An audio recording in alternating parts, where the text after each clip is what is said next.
Good morning mga ka-Jack. So, meron tayong umiingay na Toyota Fortuner. So, i-check na natin ito, itong kanyang Toyota Fortuner. So, nakita naman natin.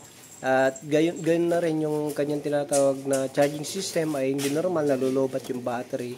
So, ipakita ko kung ano yung problema, binaklas na natin. Ito yung alternator, no? Ayan. Ito mga ka-Jack, ang tawag dito alternator pulley, no? So, ito yung alternator pulley natin. Ito yung pinalitan namin. At ito, supposedly, dapat sasabay ito mga ka-Jack pagka umandar. Pero ito hindi na. Kita nyo? Kinakamay ko lang. Kita nyo? Kinakamay ko lang. So, ibig sabihin, sumasama na. O hindi na sumasama. I should say. So, ito, titignan natin. Hindi nyo ito mapipihit. Kasabay yan. Ayan. So, naikabit na natin. Hindi ko na naipakita kung paano baklasin. Pero, i-impact lang gamitin nyo dyan. Special tools, impact nyo lang para mas malalim. So, ganun lang. Kita nyo mga kadyak.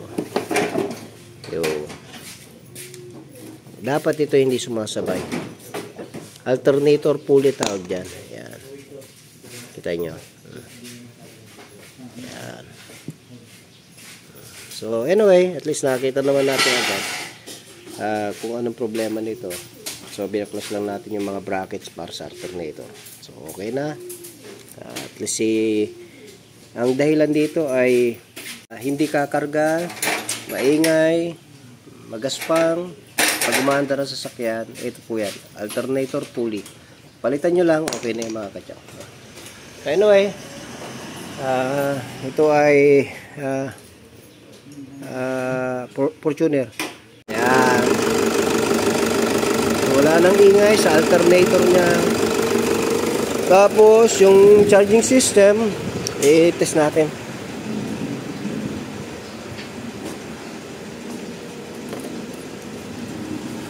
Wala tayo ng multi-tester. So, set lang natin sa ayan, sa battery.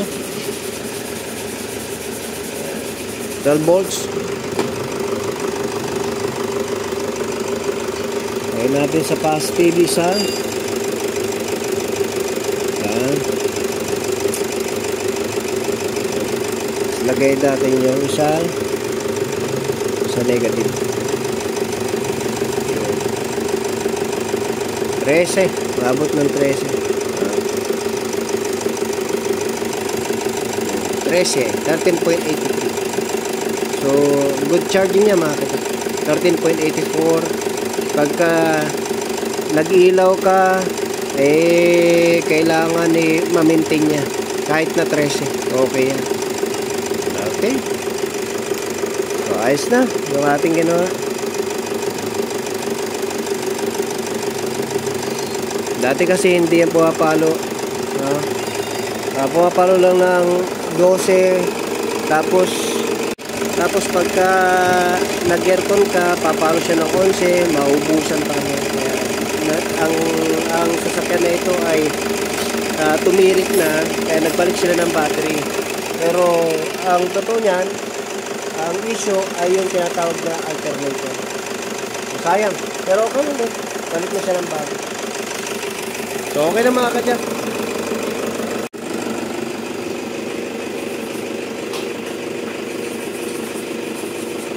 Okay mga ka-Jack. Jack ko po so to care you. Baliktad. Okay, anyway, ito po tayo. PNS. Ang gamit po natin, wala namang iba na dahil alam po natin na napakagandang langis ito. Ito po. Yan o. US Loop. Ayun, napakaganda ng kulay. Parang ginto, no? Kumbaga mga ka-Jack, ito yung tinatawag na premium, pinakamagandang langis. So, sabi ng may client natin, gusto niya US Loop ang ilagay natin, kaya yan ang nilalagay natin.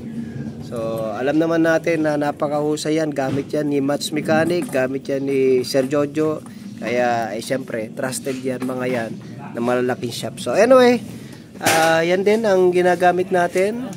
Depende po sa mga clients natin kung anong gusto langis, pero may mga client tayo na gustong-gusto talaga itong tinatawag na US lube na ito.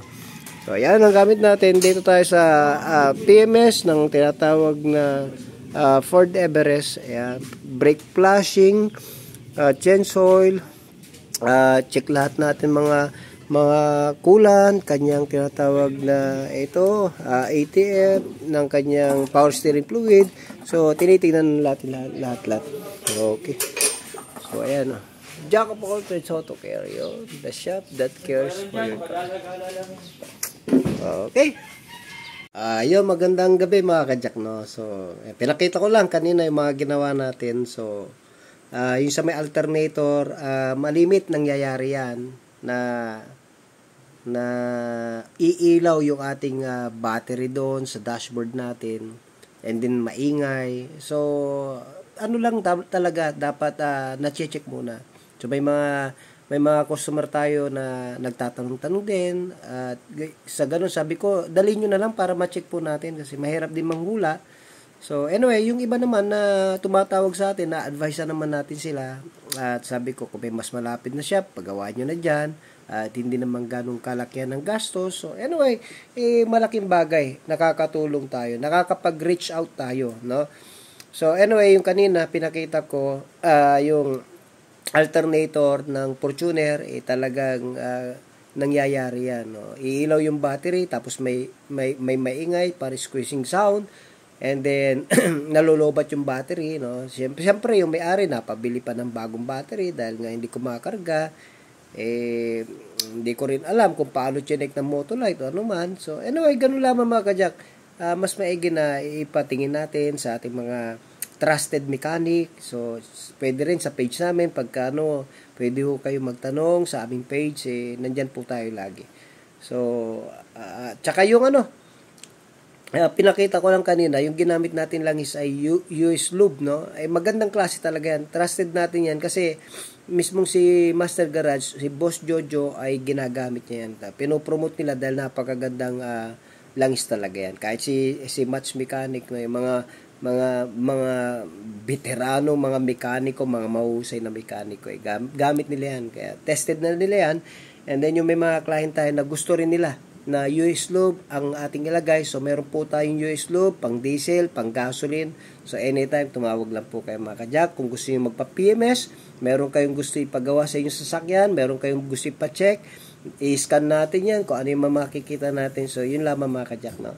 So anyway, meron kayong natutunan doon sa ating siner ngayon regarding sa tinatawag na alternator pulley. Yun lamang mga kajak. Jack of all trades, auto care, the shop that cares for your car. God bless you.